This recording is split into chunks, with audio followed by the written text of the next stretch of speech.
Okay, if we can, if I can invite all of you to find your place, and we will about to begin.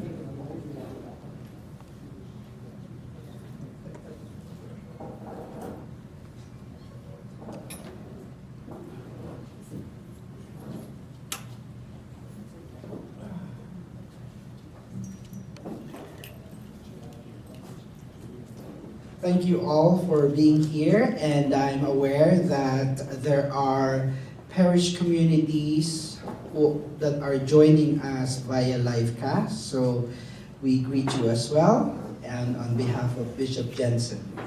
Our topic for tonight is about stewardship, the why, the how, the triumphs and challenges. And our presenter is Father Darrin Gurr. He is a priest of the Archdiocese of Winnipeg, ordained in 1989.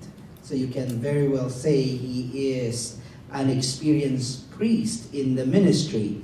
And we have him for the whole day, and the priests out themselves of the diocese could testify to how he excellently had presented to us. And I'm excited that you will also experience that tonight. And so, I'd like to welcome Father Darrin Gurr.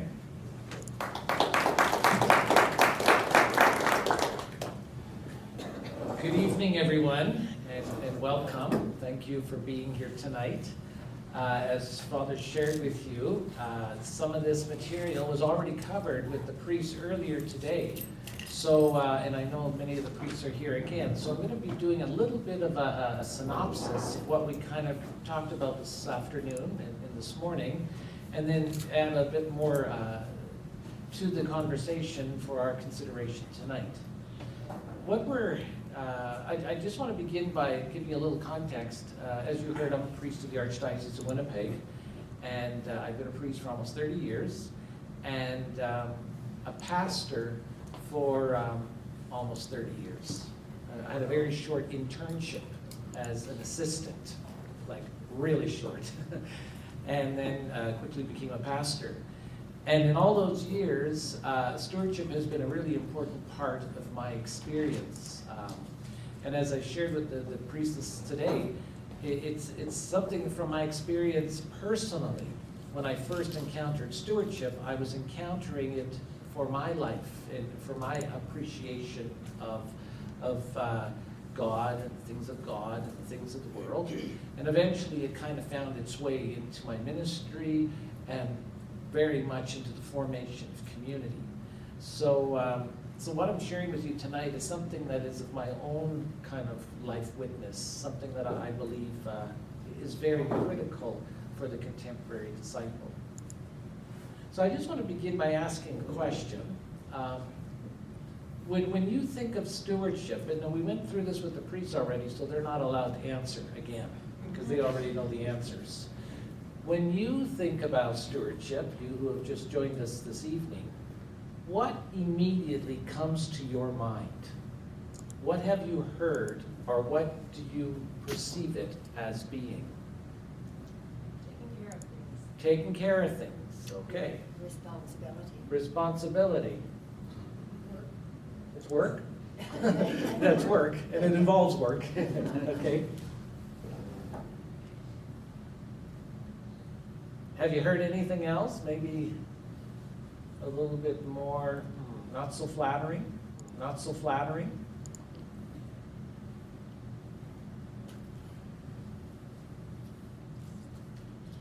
Well, often, very often, people associate stewardship predominantly with fundraising, with things of money. And very often in the places I go, that's some of the first responses that get yelled out. It's all about money. It's all about money. But tonight, what I want to really share with you is that, when we talk about stewardship, sure, a lot of people, that's how they might spell it. They spell it with a gigantic dollar sign right up at the hop.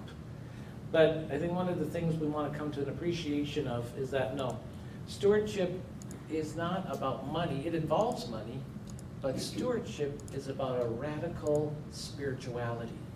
It's about encountering our life with God and our life with ourselves and our life with one another and our life with creation in a whole new and dynamic way.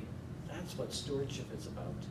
It's about living something that really speaks to the very core of who we are.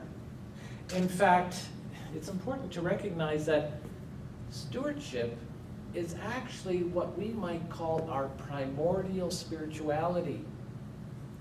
By that I mean it goes way back to the very beginnings of who God made us to be. We all know the story of Adam and Eve, the story of creation, and how after God created Adam and Eve, he put them in charge of all of the creation. He gave them stewardship of the earth, stewardship of the animals, stewardship perhaps even of one another. He called them into this dynamic relationship. And in living that relationship, they would continue to discover not only who God is, but they would ultimately come to discover who they are and what ultimately they have been created to be. So it's our primordial spirituality. In fact, we can say that God blessed them and said to them, "Be fruitful and increase in number. Fill the earth and subdue it. Rule over the fish and the seas and the birds and the sky, and over every living creature that moves on the ground." So it was a comprehensive relationship. It took everything into this sphere of what it is that they were ultimately responsible for. And so we can say that even before we were Christians, we were stewards. Because stewardship is that far back in the creation of you and me as men and women created in the image and likeness of God. So today I'd like to think that stewardship is ultimately our restoration. That's why more than ever we need to get back to a stewardship spirituality, because stewardship spirituality puts us back into good step with all the things that we are created to be. And Jesus, the most perfect of stewards, has come along in order to help us to become those kind of stewards again. Because before we were disciples, the mission and ministry of Jesus is to restore us back to that wonderful state that God first created us to live in. That's why often Jesus is referred to as the second Adam. He's the second Adam. Because in the first Adam, well, something didn't kind of pan out the way it had been hoped for. Jesus comes along as the second Adam. He picks us back up again and sees us through. So even now, we can continue to live in that primordial relationship that God has created us to live in with God and with one. Restoration in Jesus. That's what we're being offered. And we have this wonderful look from Galatians. "For in him all the fullness was pleased to dwell, and through him to reconcile all things for him, making peace through the blood of his cross." So we can be stewards again. We can be the ones that have been entrusted and empowered with the mighty things that God has in store for us. And how important that is for us at this particular time in our culture. How important is it for us in this particular time? Because in so many ways, who we are as stewards, who we are as Christians, is a very, very difficult thing to express and to live in the world. In the pastoral document called Stewardship, a Disciple's Response, this is what we read. In some ways it may be harder to be a Christian today than at times in the past. Although religious faith is a strong force in the lives of many, our country's dominant secular culture often contradicts the values of the Judeo-Christian tradition. This is a culture of isms: materialism, relativism, hedonism, individualism, consumerism. Exercise should be seductive and powerful forces. There's a strong tendency to privatize faith, to push it to the margins of society, confining it to people's hearts or at best their homes, while excluding it from the marketplace of ideas where social policy is formed and men and women acquire their view for life and its meaning. That's what we call rampant secularism, filled with all these isms that continue to break down our quality of life that has been established right back from the dawn of creation. That quality of life that God wishes for all of us. Stewardship is the antidote. It's the antidote to these isms. It begins to put us back in a position where we can once again live again, and live again in the way that we, I'm sure, all hope and pray for. Stewardship places our life of faith back into our life again. That's what it does. Stewardship gives us a mechanism in order to continue to act out in every aspect of our lives this fundamental relationship with God. We've all heard about the new evangelization, haven't we? And Pope Francis, of course, is calling us all to be a part of that new evangelization. And one of the calls of the new evangelization is to go out and to evangelize, to bring people into relationship with God through His Son, Jesus Christ. And we try to do that. We go out and we do something to bring that deeper awareness to the lives of those around us. I have found that stewardship is a natural response to the new evangelization. Because once we have gone out and evangelized, brought people to a new life or a deeper awareness of Jesus Christ, stewardship naturally provides us with a concept or a structure, provides us with a philosophy by which that new evangelized faith can hang itself on, can kind of position itself on in order to be able to live in a wonderful and meaningful way. Stewardship is like where the rubber then can begin to hit the road. When we talk about stewardship and its spirituality, we're talking about three particular spiritual pillars that are at the hallmark of a steward's life.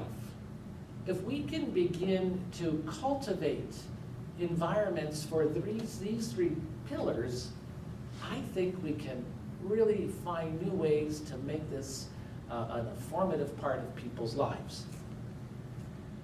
Stewardship has three pillars: gratitude, generosity, and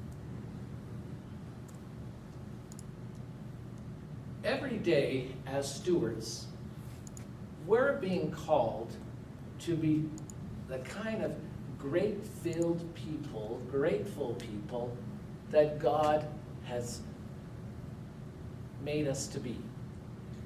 And you know as well as I do that just sometimes being that kind of a grateful individual doesn't come easy, because we're bombarded with every reason not to be grateful. Every day, we're being continually reminded of our shortfalls and our shortcomings. We're continually being reminded by what's not right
the legal requirement of praying 100 prayers of blessing a day. And so from the very moment the devout Jew opened their eyes in the morning, immediately they needed to say, "Thank you, God, who gives sight to the blind." Waking up, rising from the bed, "Blessed be God and thank you, God, who raises the dead to life." Opening the drapes, "Blessed be God who gives the sunshine and makes the rains come down." Throughout the day, the devout Jew needed to be constantly in a spirit of gratitude, because the devout Jew came to know that whenever we stop expressing gratitude, then all of those isms start to take hold of our lives again. And we no longer see how blessed we really are, how fortunate we really are. A perpetual song of gratitude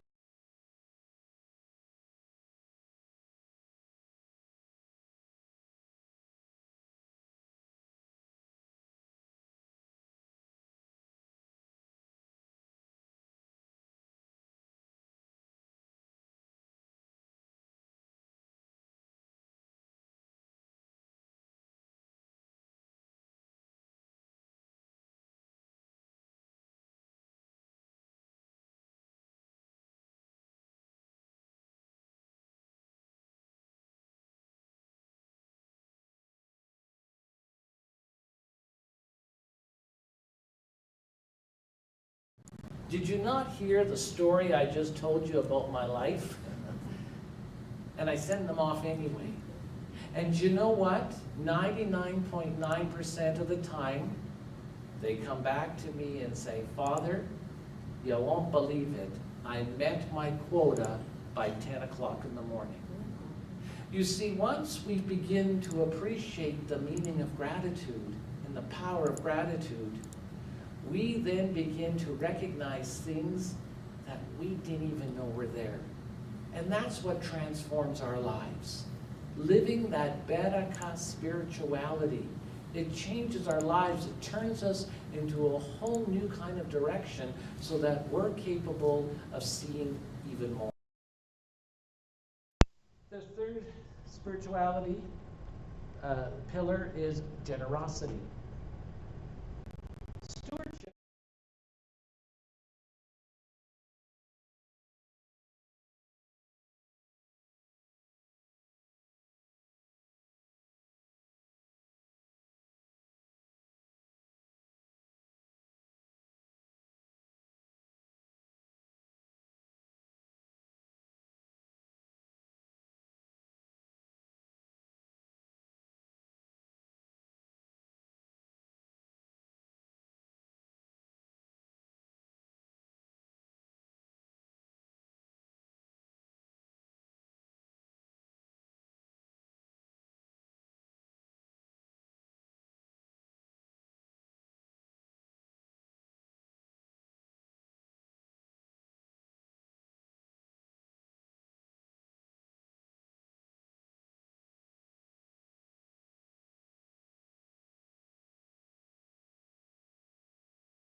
Find ourselves becoming the very best that we can be. Because sharing is the quality that makes us truly human. It's the ability to be generous that makes us ultimately the very best that we can be. And generosity is very much at the heart of stewardship. It's what it continues to be built around. The fact that we have the ability to go outside of ourselves and to share, doing it not because the other needs it so much, or the organization we're offering what we have to needs it so much, but rather because we need it so much. It's what we need in order to be truly alive. I like to sometimes think about, if let's say the world was perfect, and let's say there was no hunger and no brokenness and no turmoil, and actually overall nobody needed a single solitary thing because everybody was so well healed, and so well placed. Would that mean that we would no longer need to be generous and share? I'm not sure, but I certainly hope not. Because the day that we're no longer able to be generous and share, then something inside of us has turned away from what it means to be truly human. Our sharing and our generosity is always about our own life in God. And it's always our need to give is always far greater than anyone else's need to receive. And the third pillar of a spirituality of stewardship is that of living in the present moment. Wow, what a challenge, isn't it? I don't know about you, but so often I find myself either living way in the future or sometimes lingering in the past. Sometimes I live anticipating what's coming tomorrow or the day after with such great anxiety, or living in the past with such remorse and kind of disappointment for what happened or what didn't happen. And something in all of us somehow prevents us from living in the present moment, living in the moment that we're now in. A steward is one who comes to learn and appreciate how important it is to live in the present moment, because that's where God is. You see, God is in the now. In God, there's no tomorrow and there's no yesterday. It's all now. And when we learn to live in the now with God more abundantly, we learn to live in God, because God is in the now. And when we learn to stay in the now, we're in an encounter with God that always provides us with everything we need to do what we must do. Now just think about that in your own life. Just think about that. How often have you fretted and worried about something that you needed to do? And no longer, before you know it, that thing or that event is upon you. And what happens? You do it. You just do it, and you do it well, and you do it right, and you do it with not thinking a whole lot about it. And when it's over, what do you hear yourself say? What in the world was I all twisted about? What was I all worried about? You see, when we live in that present moment, we have the ability to do what needs to be done, because we are truly in sync with God. One of the reasons people love to go to the movies, the big screen movies with all the special effects, is because when you watch the movies, you can't help but be caught up in the present moment. You don't go to the movies to worry about tomorrow, and you don't go to the movies to ponder the past. You go to the movies to be caught up in this particular moment and event now. And you know that when you go to the movies and it's a really great movie, you not only are aware of how caught up you were in it, but you leave renewed and refreshed. There's something about present moment living that somehow transforms our lives. That's how God wants us to live every day of our lives. God wants us to live now, because it's now that God promises to give us everything. And I think one of our greatest challenges is that we're too often living where God isn't. We're in the past or in the future, and God needs us to be now. God needs us to be in the present, so that we can definitely live the kind of life that God wants us to live in the now. A steward is one who comes to appreciate and to learn this. And not only to appreciate and learn it, but who thrives to know that experience in their lives. I'm sure you know as well as I do that one of the growing devotions in the life of the church is devotion to adoration.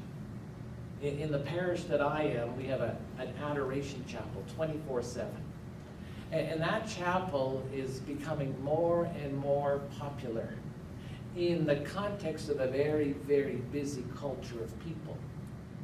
And I've come to appreciate that what's happening in this experience is people are coming to know and understand what it means to live in the present moment, to live in the now with God.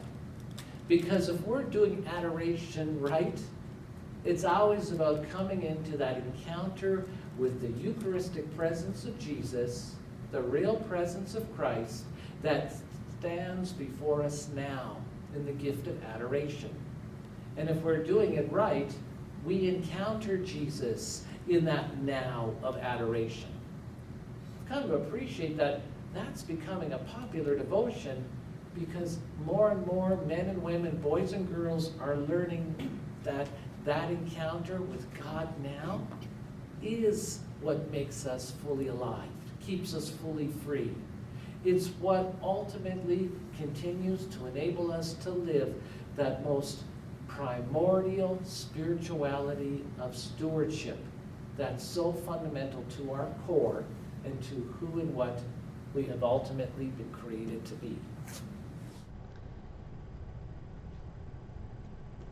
Very often, you might have heard stewardship spoken about in terms of time, talent, and treasure.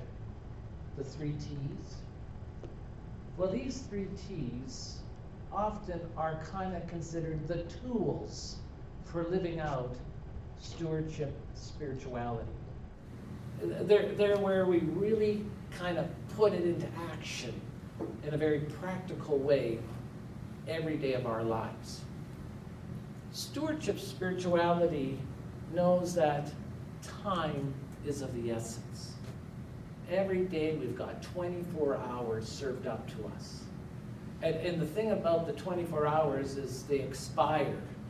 You can't carry them forward. You can't bank them for some future event. 24 hours every day are given to us to be used in enabling in us to have the kind of life that God wants us to live.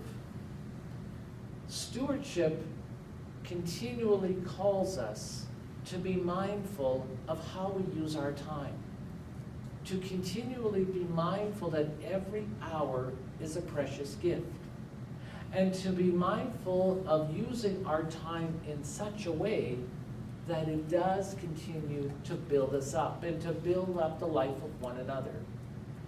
And so in the call to stewardship, we're constantly being invited to think about how do we use time? How do we use time for leisure? How do we use time for recreation? How do we use time to take care of our bodies and our physical needs? How do we use time to get proper rest? How do we use time to do proper work? How do we use time to be with one another? Because our spirituality of life is within time. And therefore, the call to stewardship is to continue to see time as kind of the guardian that enables us to ensure a healthy rhythm of living continually is before us in the pattern of whatever lifestyle we might be particularly living. Another tool of stewardship, of course, is talent. Talent. And sometimes this one takes a little bit of work. Because when we're talking about talent, we're talking about those very special talents that each and every one of us has as given by God. And so often, those are the talents that aren't going to get us the big jobs. Those are the talents that aren't going to get us the big fame and fortune. Those are the talents that sometimes the world doesn't even take note of. See, you and I, we have a whole lot of talents that are given to us by God to be used in a God-given way. And we've got to discover these talents every day of our lives. It's like finding a buried treasure deep within us. And our life as stewards is a way of cultivating those hidden talents: compassion and love and mercy and gentleness and tenderness and kindness and fidelity, faithfulness. See, those are the talents that we have been given very deep within our nature, in our core. And we don't have a whole lot of systems in our world that actually validates those kind of qualities and characteristics. Stewardship is about finding those, harvesting those, nourishing those, and bringing them about so that the things that we didn't even know we had suddenly can become some of the greatest qualities and characteristics that define who we are. And treasure. Treasure in the life of a steward is the acknowledgement that everything that we have financially and materially has been given to us by God. Sure, we may have gone out and made a fortune because we're so talented, because we're so smart, because we think we're so good looking and we have so many gifts, and people just can't wait to help make us rich. We can think of all those things that we attribute to our own success. But at the end of the day, everything that we're able to do simply because God is enabling us to do it. That's why when we go out and we work hard and there's the sweat on our brow and the strength of our muscles, well, that sweat of the brow and the strength of the muscles, that's God's gifts to us. Those are God's enduring qualities given to us. And our ability to work them, our ability to do something great, to make treasure, to make fortune, to make material things, therefore, becomes a continuation of those gifts that God gives to us. And like every gift that God gives to us, God never gives it to us just for ourselves. God gives it to us so that we can use them in God-given ways. Treasure, time, talent, all these things all have God's print on them. And therefore, as stewards, we're learning that everything we have is to be used in a God-given way. And when we use what we have been given in a God-given way, not only will we be doing it right, but you know what? God's going to bless us even more. Because when we use the gifts that God gives us in a God-given way, we partner with God. We become conduits with God, in which all of the blessings that God still has in store for us continues to flow through us into the life of the world. That's what stewardship is about. It's about becoming the wonderful agent that's going to be a part of making this world that we have been entrusted with a new and wonderful place. You've heard me say at the beginning of this evening that stewardship is really what I consider part of the new evangelization. And we hear more and more about the call to the new evangelization. And I say that it's part of the new evangelization because, well, first of all, stewardship is the restoration of a profound, primordial spirituality. It gets us back to the kind of people God always intended for us to be. It puts us back in good step with our relationship with God, ourselves, and with one another. Stewardship is a blueprint for maneuvering our life as disciples. It gives us the footing in which that we are ultimately to walk every day of our living. so that our discipleship has a pattern, it has a sense, it has a natural way of coming about in us. Stewardship reconnects religion and spirituality. I'm sure we've all met people who have said, you know, I'm very spiritual, I'm just not religious. Well, for some reason in our contemporary world, spirituality and religion have become uncoupled. Religion, for many, no longer provides a pattern for being spiritual, a pattern for going at spiritual things and spiritual ways. For many, religion somehow has lost its guiding force, and it doesn't guide them in the life of the Spirit. Stewardship reconnects that. Stewardship reconnects religiosity and spirituality. It once again puts a template for living back into the order of the Spirit, so that we can have some really good direction, and a direction that doesn't simply come out of our current culture, but a direction that goes right back to the first moments that God created you and I and all of creation to come to being.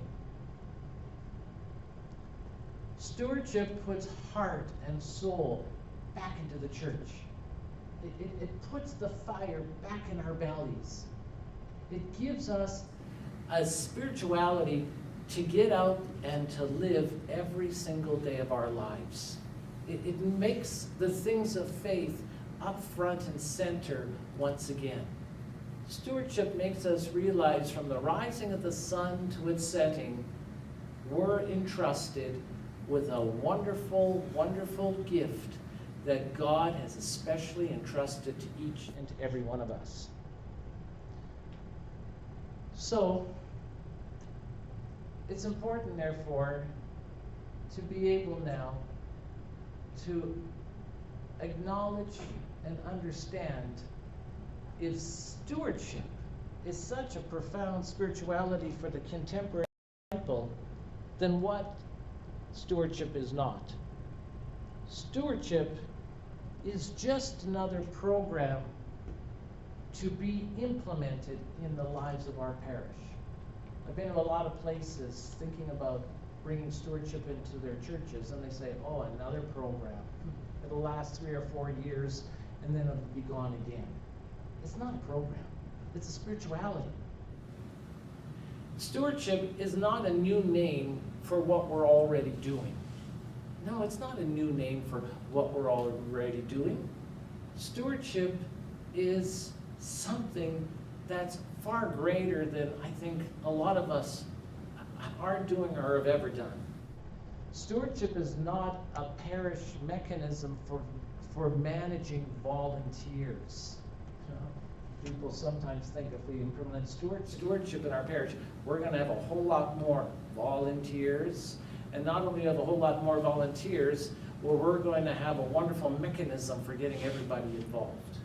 It's not a program for getting people involved or putting people in particular places.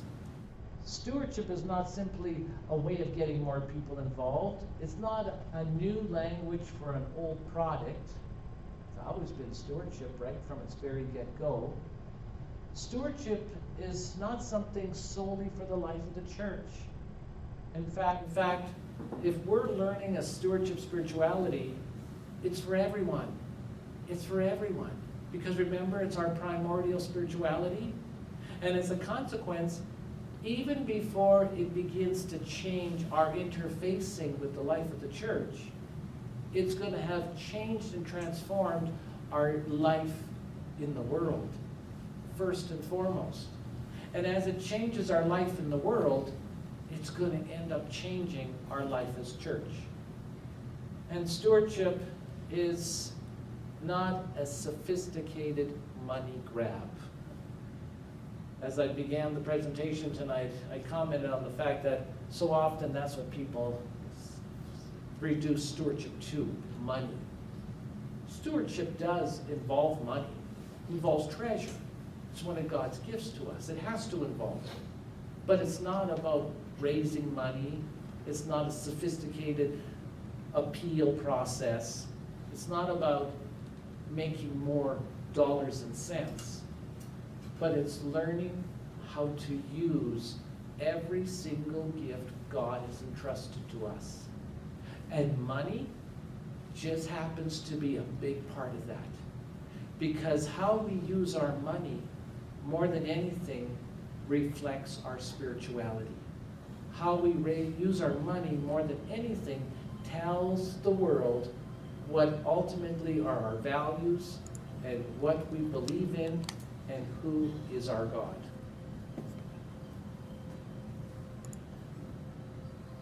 So I believe that here in 2018, soon to be 2019, men and women more than ever are longing for something more. Did you know that one of the fastest growing sections in any bookstore today, the kind you find in the mall or the kind online, is the whole area around spirituality? People are longing for spirit. And a lot of secular writers are writing pretty phenomenal stuff on a secular spirituality.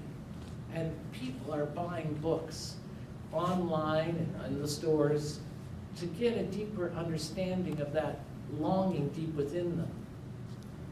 I believe that more than ever, stewardship spirituality has something to offer the contemporary person, because it is somehow something that many are longing for. And the world is not able to offer that which we can so uniquely for as Christians, because we can offer a spirituality that comes to us not only directly from God, but a spirituality that's intrinsic to who God made us to be when God put the blueprint for who we are together. We need stewardship not only for ourselves as individuals, but we need it for the transformation of our church, so that we together can reclaim our place in society. A lot of folks think the church is irrelevant today. It has not a whole lot to offer. When we start to promote and understand that our faith is a stewardship spirituality, then we're going to have something that becomes not only relevant to people, but something that is very formative to ensuring the highest quality of life.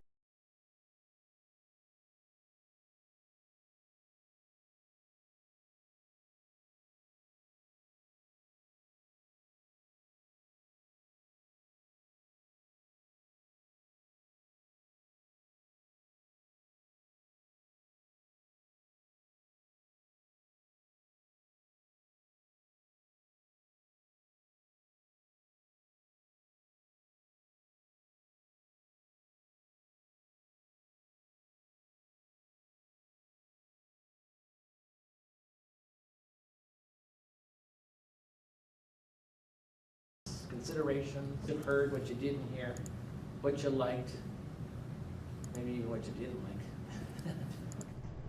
Any thoughts? How have we heard the call to stewardship? How does stewardship speak to you? Yes?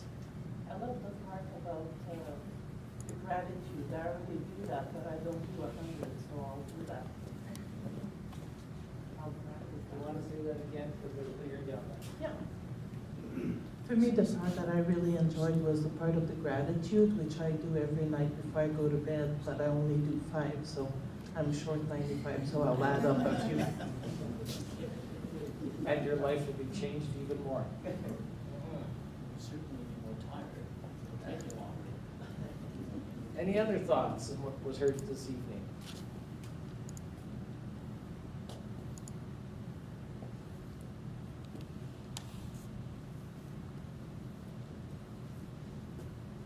How do we promote stewardship? stewardship? One person at a time. I believe that we're living in a culture where the greatest thing that we can offer to one another is authentic witness. Especially in the life of millennials, the next generation. They're not impressed with individuals because they might have an important job or a big title or have a particular office. The millennials, more than anyone, they get to the chase. They're very with a critical eye looking for authentic witness. And it's amazing how they're honed in on picking that up so quickly and easily. And I think our task, if we understand who we are as stewards and it brings joy into our lives, is that we gotta allow ourselves to witness to that truth to others. Because there's one thing about a stewardship spirituality, it's contagious. It's contagious. When we can reflect the kind of buoyancy and joy that it brings into our lives, people are gonna come up to you and say, where can I get some of that? So it's a witnessing thing. That's a part of that new evangelization. It's a witnessing thing. You can't, stewardship is not taught. Stewardship is caught. You catch it, and you catch it from someone who's got it really good.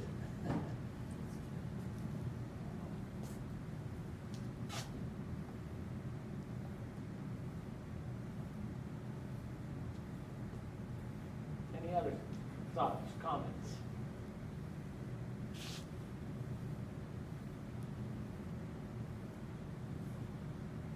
So, Father, I'm going to pass the microphone back to you. Well, no, well then instead of, sorry, Oh, could you share with us, this morning you shared that wonderful story of the first hour. okay. Sure. Okay. This morning, in our conference with the priests, we took the time to unpack time, talent, and treasure.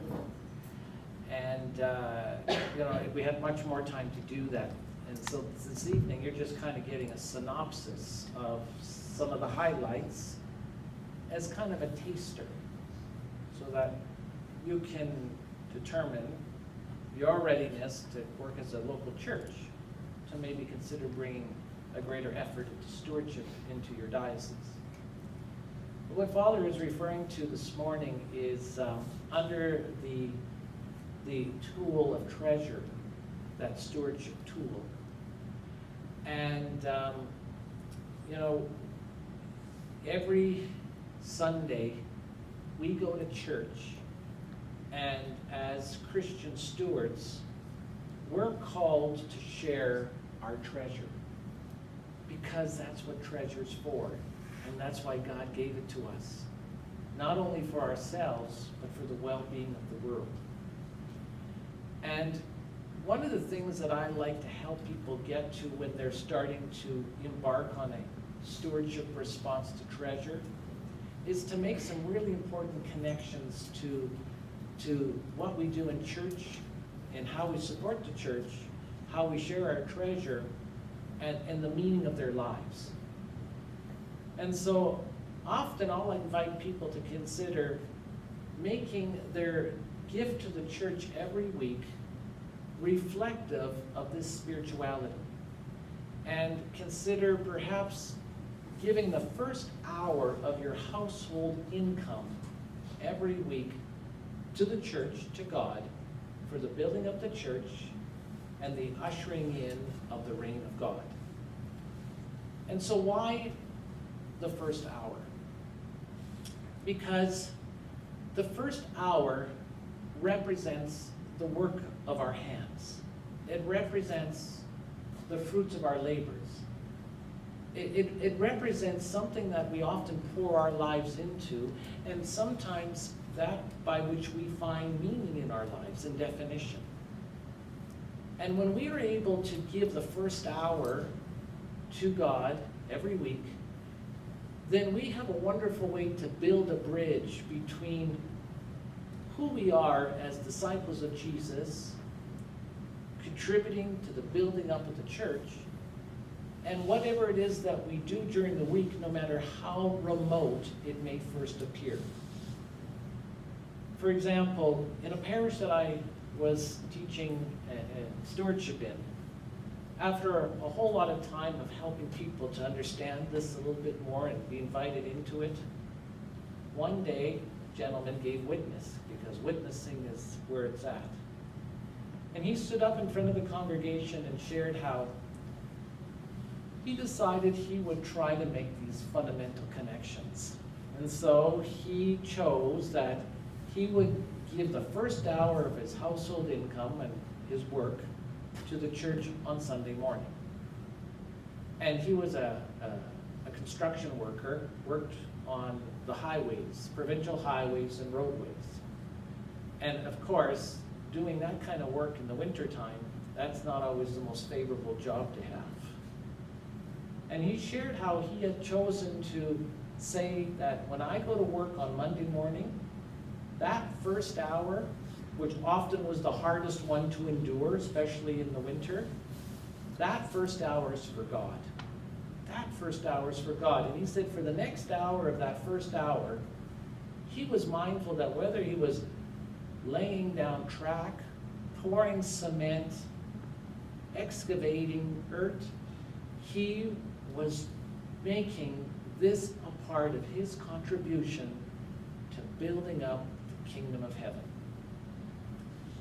When he went to church on Sunday and put that first hour in the basket, it was no longer about the money. It was about everything that that first hour represented. It tied completely and uniquely into the work that he did. And so he saw Monday morning at 7:30 going down the aisle. And somehow a bridge was deeply connected to the work he did and the offering he made in church. And that became an understanding of sacrificial giving. Because, well, doing the job required a lot of energy and a lot of commitment. But now that energy and commitment was being poured directly into being a part of the kingdom of heaven and building up the church. And so that sacrificial component naturally began to find its way into the gift of his treasure each week. And it changed his life. It changed his life in so many different kinds of ways. And that's what our gift, our financial support to the church is ultimately always about. We don't give to the church first and foremost to put a new roof on the church or put a new floor in the basement or pay the bills or all those kind of things. Those things happen naturally. But the first and real reason we give to the Sunday collection, to the gift of treasure every week, is so that we can connect our lives with the sacrificial offering of Jesus Christ. And that's why whenever we put our money in the basket and it comes up the altar, as the gifts are being prepared, what does the priest say? Pray, my brothers and sisters, that my sacrifice and yours may be acceptable to God the Almighty Father. What the priest is referencing is the sacrificial action, the sacrificial quality that the gift we have just put forward before the altar ultimately means. And here at this part of the Mass, we're joining our sacrificial offering to the offering of Jesus Christ in the gift of bread and wine. And what's lacking in our own sacrificial gift is made perfect because it's been connected to the very offering of Jesus himself. But in order for that dynamic to live itself out, we got to make sacrificial gift in the very same way that Jesus made sacrificial gift and offering. And at this moment, that treasure offering, is a part of making those deeper connections. So when we go to church on Sunday and we put our treasure in the basket, what we actually should be feeling is something of our labor, the something of our work, the something of our energy and our talents actually going down the aisle. Something that we feel is making a tremendous impact in who and what we actually are. Does that help? Okay. That was our treasure piece. Very much condensed. If you only want to add that one line about how it changed his life with respect to colorful language. Oh, yeah, he went on to talk how, because he's a construction worker, you know, and he's kind of comical. He said, you know, on a construction site, especially on a Monday morning in the cold weather, he says the air can be kind of blue because of the language. And he said he somehow came to the realization at this hour is for God, I got to clean up my language. He says then he went on to realize not only that hour, but every hour needed to be cleaned up as well. See, when we're very dedicated and mindful that our lives are an offering to God every day and every week, well, that offering that we're going to be making, both in our spirit and in our minds and in our hearts, it's really going to take on a really different kind of presentation to the world. And so if you wanted also, you elaborated on the treasure. Elaborate on what you do in your parish with regards to time, how you help people examine. What would you do in your parish with regards to community? Well, in a stewardship model, time is something that we revisit on an annual basis and invite people to reflect on the use of time in their life. And every year give people an opportunity to consider a way to use their time in more of a God-given way. And so, opportunity to think about, yeah, how am I using my time? How's my time getting away from me? And the great thing is that if we're working it right, our task is to help people put time back into their life for God, for family, for good living, for productive being. Because we all continually say, I don't have enough time. The weeks are flying. Here we are, 2018's almost over. Where is time going? Stewardship of time is an effort to continue to reclaim time and the dignity of time so that the time we use can be used to always ensure the greatest quality of life for ourselves and for those around us. And so we got to think about time. We got to think about talent, the talents that God still wants us to harvest. And we got to think about treasure and how even treasure is one of the gifts from God that we also need to always be mindful of how it's being used as well. One last story. Finish it off with the talent one, the story of a call worker. So talent. Might as well. I've done treasure and time. I'm going to do talent now. One of the things that we strive to do in the world of stewardship, in a stewardship parish, is to help people harvest those hidden gifts. So often, I'll ask a person, and maybe you've asked people this too, what's your talent? What do you think the first thing people say back to me is? I don't have any. I don't know, I don't have any. That's the typical response. And sometimes I feel like saying, and you know what, you're right. And you know why you're right? Because the criteria that we use to classify talent very often isn't the most illustrious criteria. Because in the life of the world, someone who's really talented is someone who knows sometimes how to make a fast buck, how to get to the top of the ladder extremely quickly, who looks a particular way and has a particular lifestyle, who's kind of counted sometimes among the rich and the famous and the superstar quality. And I don't know about you, but when I put myself next to any of that, I quickly don't feel like I got a whole lot of talent.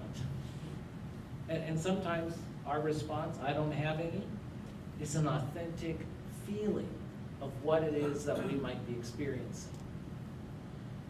But we have talent.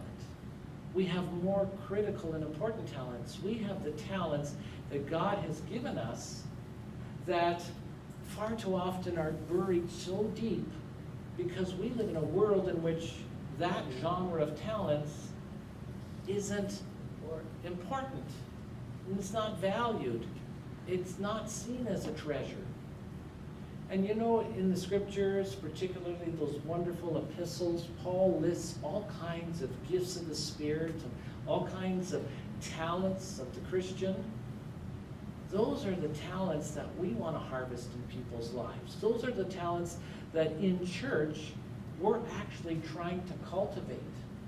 And I shared with the fathers this morning, you know, various ways that we as church might start to consider as possibilities for calling out those hidden talents, awakening people to the things that are buried deep within them that they didn't even know. And the way that we began doing this in the parish that I'm currently in is we use ministry involvement as an opportunity to cultivate those hidden talents, to give people back talents that somehow the world either has crushed within them or the world has never allowed to come to the light of day. And so every year we invite people to consider ministry involvement. And one of the things that is a very natural thing for people to do is to go where they think their talent is. So if you're an accountant, you might sign up for the finance council. If you're a painter, you might sign up for the maintenance council. If you're a teacher, you might sign up for catechism. We kind of go where the talents we exercise in the world are kind of appreciated. But one of the things we try hard to do is get folks to reach in and find one of those hidden talents, the talents that somehow they perhaps even lost the sense of. I shared this morning with the fathers how one year we were getting ready to do the talent call for people to be involved in ministries. And again, become involved in a ministry that is going to help you harvest something that you need to harvest in your life. And there was an individual there who was really struggling with choosing what ministry they may now become involved in. So I was trying to get to the bottom of it. Tell me your life, tell me your story. Well, they said, well, first of all, I work in a call center, and that's a tough job. I'm fielding constant complaints, criticisms from people. I work in a tiny cubicle. There's a lot of tension and stress in the office all the time. When I go home at night, I've had it up to here. I don't want to see people. I don't want to talk to people. I don't want to know people. And when I come to church on Sunday, I don't want to have to do that either. And so I just want to get in and get out. So give me a ministry involvement that kind of understands the person I am. So I thought about it for a few moments, and I says, I got the perfect ministry just for you. I said, I want you to be one of our new ministers of hospitality, welcoming people at the door. Well, it was obvious they looked at me as if I didn't quite understand the whole story that just went before. But the individual, kind of hearing the philosophy behind talent and ministry involvement, decided, okay, I'm going to come along and see what you're talking about. This individual remained in this ministry for 3 years because we have a 3-year rotation. You can only stay in a ministry for 3 years, and you got to get on to something new because everyone harvests new talents. And within 3 years, in less than that, this individual blossomed. They became friendly and jovial and buoyant. You see, the ministry involvement that they were in dug up something that had become so buried in them, they didn't even know they had the capability for being that much fun and that wonderfully spontaneous person. And when it came time for them to be at the end of that particular ministry, let me tell you, there was the wailing and gnashing of teeth, because they loved that ministry so much for what it did for them and what it enabled them to become, not only in church, but I think also in the call center as well. You see, because our task in the life of stewardship, our task as parish and church, is to continue to cultivate the very best stewards that we can be, not only for life in the church, but for life in the world. And we do that formation of talent through ministry involvement. But I'm sure there's a lot of other creative ways that parishes can use to kind of get to the very same end of helping people discover the talents that are still deep within.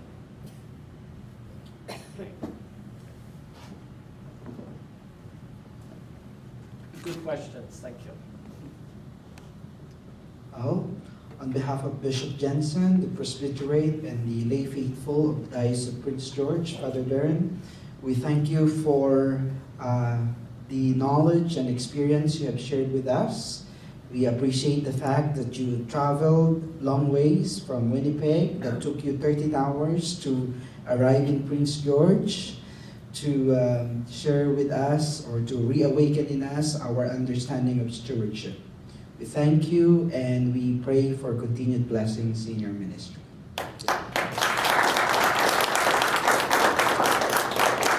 And thank you all for coming tonight. And tomorrow is the last night of our Diocesan Formation Days, and the topic will be about estate and memorial planning. Again, if you can come back, and if you're interested in the topic, you can come back and attend, participate. You can also participate via live cast. So we conclude with a prayer. Please rise. Salve Regina, Mater misericordiae, vita dulcedo, et spes nostra salve. A te clamamus, exules filii Eve, a te suspiramus, gementes et flentes, in hac lacrimarum vade. Ea ergo, advocata nostra, Dios tuos, misericordes oculos, ab nos converte.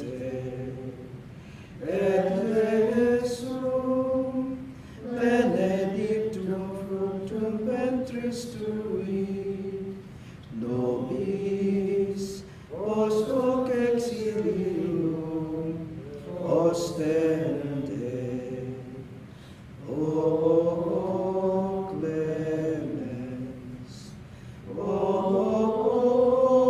pia, o dulcis Virgo Maria. The Lord be with you. May Almighty God grant us a restful night and a peaceful sleep. Good night, everyone. By the way, Father Darrin is authoring a book, and soon we will find that in the bookstores.